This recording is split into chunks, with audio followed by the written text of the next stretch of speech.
Today, we'll be adding some new trim pieces to the 4Runner. We'll change that look from a boring silver to something just a little bit more exciting. Stick around. I recently installed a new black head unit, changing it out from the factory silver.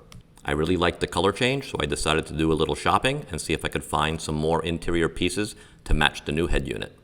I ended up buying just a few pieces to start to see if I wanted to go with the carbon fiber look or the black look. I also wanted to see how these overlays fit and if they were worth the money. All of these trim items are from one company with the exception of the storage box on the top left there, and that was sent to me for a review. In total, these overlays cost about $107. Before I get into the install and my final thoughts on these trim pieces, I just wanted to give you an idea of some of the videos up and coming on the channel. Before installing all the pieces, I did a thorough cleaning of all the surfaces, and then I did a quick wipe down with an alcohol pad. With some of the trim pieces, the alcohol pad was provided. Now it's just a matter of exposing the double-sided tape, lining up the trim pieces, and pressing them on.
With everything installed, I do like the look a lot more so than the factory silver.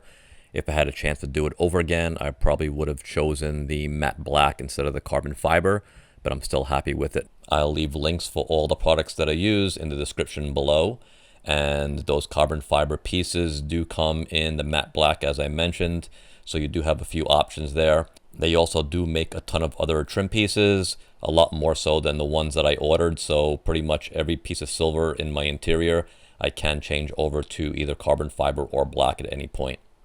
Thank you for sticking around. I truly appreciate your support. I do have plenty more content coming out real soon, and I will see you on the next one.